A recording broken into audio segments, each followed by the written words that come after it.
राधे राधे भक्तों, आप सभी का स्वागत है आपके अपने चैनल पर संदीप भक्ति ज्ञान गंगा में।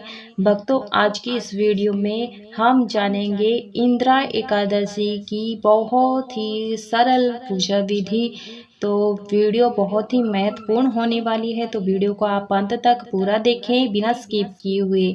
तो भक्तों, जो यह पूजन है आपको पूर्व दिशा में मुख करके शाम के समय गोधूली बेला में करना है। तो जहाँ पर आपने पूजा करना है आप उस जगह को अच्छे से साफ कर लें। आप यह पूजा घर के मंदिर में भी कर सकते हैं। मैंने चौकी पर पीला वस्त्र बिछाया है, लड्डू गोपाल जी को विराजमान कर लिया है, माता लक्ष्मी और विष्णु जी को स्थापित कर लिया है फूलों का आसन दे करके, साथ में गणेश जी को भी स्थापित कर लिया है फूलों का आसन देते हुए। आप चाहें तो तीली का आसन दे करके भी पूजन कर सकते हैं, विराजमान कर सकते हैं। तो भक्तों, आज के दिन शालिग्राम की जो पूजा होती है विशेष रूप से की जाती है। तो मैं यहाँ स्नान कराने के लिए प्लेट थाली ली है। आप थाली पीतल की, तांबे की, कांसे की भी ले सकते हैं, नहीं तो स्टील की थाली तो हर घर में आसानी से मिल जाती है। तो उसमें आप चंदन से स्वास्तिक बना लें, कोई शुभ चिन्ह बना लें, उसके बाद पुष्प का आसन दें और शालिग्राम जी को इस प्रकार से विराजमान करें। हम अभिषेक कराएंगे तो ओम नमो भगवते वासुदेवाय नमो नमः मंत्र का जाप करते हुए स्नान कराएंगे। और गाय के कच्चे दूध से भी मैं स्नान करा रही हूँ, आप चाहें तो पंचामृत से भी स्नान करा सकते हैं और शुद्धोदक स्नान करा देंगे इस प्रकार से।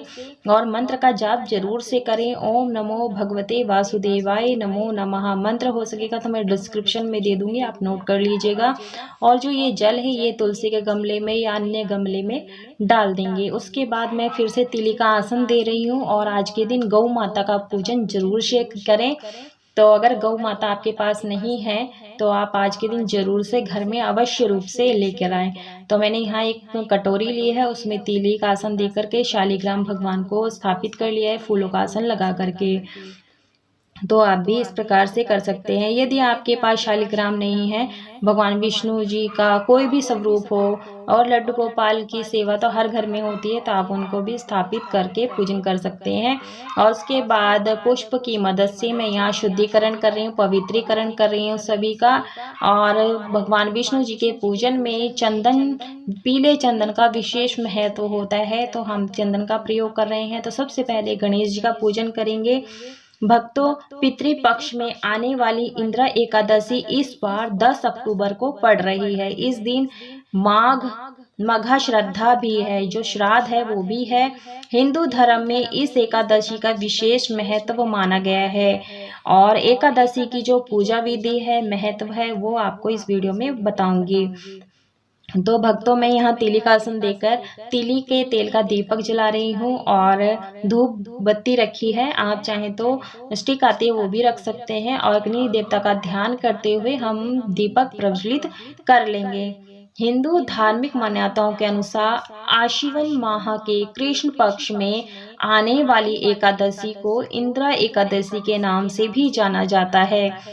तो गणेश जी को गुड़हल का फूल, गुलाब का फूल, दुर्वा, कनेर का फूल, ये सभी हम अर्पित कर देंगे। उसके बाद हम लक्ष्मी जी का और सत्यनारायण भगवान जी का यानी विष्णु जी का भी हम यहाँ पर चंदन से तिलक कर देंगे, शेषनाग को भी, और इस तरह से शालिग्राम भगवान को भी इस प्रकार से तिलक कर देंगे। ये एकादशी इस बार 10 अक्टूबर दिन मंगलवार के दिन पड़ रहा है। इसके साथ इस दिन मघा श्राद्ध भी पड़ रहा है। शास्त्रों के अनुसार इंदिरा एकादशी का व्रत रखने से 7 पीढ़ियों तक के पितरों को मोक्ष की प्राप्ति होती है। इस एकादशी पर भगवान शालिग्राम की पूजा की जाती है।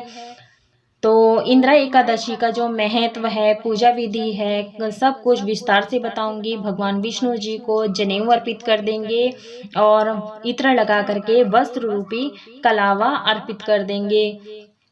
इस प्रकार से आप चाहें तो पीला वस्त्र भी अर्पित कर सकते हैं, माता को लाल चुनरी अर्पित कर सकते हैं। और सभी को हम यहाँ वस्त्र रूपी कलावा अर्पित कर रहे हैं। भक्तों, सुबह सुबह आप यह पूजा नॉर्मल सा घर में मंदिर में पूजन कर लें। उसके बाद जो ये चौकी लगा करके पूजा की जाती है शाम के समय गोधूली बेला में की जाती है। सुबह सुबह आप संकल्प ले लें, जल लेकर और कुशा लेकर कि आप व्रत किस प्रकार का करेंगे। भक्तों, एकादशी का जो व्रत है 10वीं तिथि से शुरू हो जाती है और 3 दिन तक चलती है। सूर्यास्त के बाद 10वीं तिथि को सूर्यास्त के बाद अन्न नहीं ग्रहण किया जाता है। यदि आपको भूख आदि लग जाती है तो आप चाय दूध ले सकते हैं, फल खा सकते हैं और अन्न ग्रहण नहीं करना है। एकादशी के दिन निर्जला एकादशी का व्रत रखा जाता है। अगर आपका स्वास्थ्य साथ देता है तो आप निर्जला व्रत रखें, नहीं तो आप फल आदि खा करके व्रत रख सकते हैं। तो हम मंजरी सहित तुलसी दल अर्पित कर देंगे और इस तरह से जो भी पुष्प हो अर्पित कर देंगे। और अक्षत यानी तिल हमने अर्पित किया है, क्योंकि एकादशी के दिन भगवान विष्णु की पूजा में अक्षत प्रयोग नहीं किया जाता है। तो आप तिल जरूर से अर्पित करें। आप काले या सफ़ेद ले सकते हैं और पीले पुष्प आप जरूर से अर्पित करें। सभी को अर्पित करेंगे और ध्यान पूजा करने के समय ध्यान दें, मंत्र का जाप जरूर से करना है। और भक्तों, सुबह सवेरे नहा धो करके सभी कार्यों से निवृत्त हो जाएं और उसके बाद सिंपल पूजन करें। और ये पूजन शाम के समय विशेष रूप से करें। और जो ये चौकी का विसर्जन है अगले दिन किया जाता है, यानी जब व्रत का पारण करते हैं उसके बाद किया जाता है। तो हम यहाँ अबीर गुलाल अर्पित कर देंगे सभी को। भक्तों, जो व्रत का पारण है तुलसी जल में तुलसी डाल करके ही पीना होता है, ग्रहण करना होता है। उसके बाद ही आपका व्रत का पारण होगा, व्रत खुलेगा। और व्रत खोलने से पहले आपको नॉर्मल सी पूजा करनी है। दान दक्षिणा देने के बाद जल तुलसी दल पी करके आपको अपने व्रत का पारण करना है। और अगले दिन जो ये इंदिरा एकादशी है उस दिन अगले दिन आपको मौन रह करके परिवार सहित भोजन करना है, तभी आपको पितरों की मोक्ष की प्राप्ति होगी। तो तिली का भोग लगाएं। गणेश जी को मैंने यहाँ गुड़ नारियल का भोग लगाया है और भगवान विष्णु जी को, लड्डू गोपाल जी को गुड़ और तिली का भोग लगा देंगे। तुलसी पत्र जरूर से डालें, क्योंकि भगवान गणेश जी की पूजा में तुलसी का प्रयोग नहीं किया जाता है भोग प्रसाद में। तो आप उनका भोग प्रसाद अलग कर दें, उसके बाद ही सभी को भोग लगाएं। भक्तों, जो ये एकादशी बहुत ही महत्वपूर्ण है और अन्य एकादशी की तरह इस एकादशी व्रत के धार्मिक कर्म भी 10वीं तिथि से ही शुरू हो जाते हैं। एकादशी तिथि से एक दिन पहले घर में पूजा पाठ करें और दोपहर में नदी में तर्पण की विधि भी करें, क्योंकि तर्पण भी श्राद्ध चल रहे हैं तो तर्पण भी किया जाता है। तो यहाँ हम जल का भोग लगा देंगे, गणेश जी को अलग से लगा देंगे और विष्णु जी को अलग से लगाएंगे। और ऋतु फल जो भी आपके पास हो, और भगवान विष्णु के पूजन में भोग में केला अवश्य रूप से अर्पित करें, क्योंकि केला भगवान विष्णु को अत्यधिक प्रिय होता है। और भक्तों, जब ये हमारा पूजन समाप्त हो संपूर्ण हो जाता है तो जो भोग प्रसाद है दीपक शांत हो जाने के कुछ मिनट के बाद हम ये भोग प्रसाद परिवारजन में बांट देते हैं। भोग प्रसाद वही चढ़ाएं जो व्रत में भी खाया जा सके। अक्षत यानी तीली और पुष्प लेकर के हमें इंदिरा एकादशी की व्रत कथा सुननी होती है। कथा की वीडियो मैंने अलग कर दी है, नहीं तो वीडियो बहुत लंबी हो जाएगी, तो उसका लिंक मैं आपको डिस्क्रिप्शन में दे दूंगी। कथा संपूर्ण हो जाने के बाद हम अक्षत और तीली भगवान के चरणों में छोड़ देंगे, प्रार्थना क्षमा मांग लेंगे। आरती करने के लिए मैंने एक थाली में फूलों का आसन दिया है, कपूर की टिक्की रख ली है। उसके बाद हम यहाँ पर प्रज्वलित करेंगे अग्नि देवता को, उसके बाद ही हम आरती करेंगे। तर्पण विधि के बाद ब्राह्मण भोजन कराएं और फिर भी स्वयं भोजन ग्रहण करें। इस बात का ध्यान रखें कि 10वीं पर सूर्यास्त के बाद भोजन ना करें। लक्ष्मी, सबसे पहले गणेश जी की आरती करेंगे। ओम गण गणपते नमो नमः, ओम लक्ष्मी पतये नमः। इस प्रकार से हमें आरती करनी है और लक्ष्मी जी की आरती करनी है, लड्डू गोपाल जी की आरती करनी है, गौ माता की आरती करनी है। आज के दिन केले की पूजा जरूर से करें और तुलसी का पूजन सुबह भी करें, शाम को भी करें। एकादशी के दिन तुलसी में जल ना डालें और उन्हें बिना स्पर्श किए ही पूजन करना है। और शाम के समय तुलसी के पास दीपदान जरूर से करें। गाय को आज के दिन हरा चारा जरूर से खिलाएं और हाथ जोड़ लें। पूजा में रही कोई भी भूल चूक गलती हो गई हो तो क्षमा करें। उसके बाद हमें दक्षिणा जरूर से निकालनी है। भक्तों, दक्षिणा निकालने से ये होता है कि हमारी पूजा में जो भी कमी रह जाती है दक्षिणा से पूरी हो जाती है। और भक्तों, एकादशी के दिन भी श्राद्ध विधि करें और ब्राह्मणों को भोजन कराएं, साथ ही गाय और कौवे और कुत्ते को भी खाना जरूर से खिलाएं। 3 बार मिनस देंगे सभी चीजों को।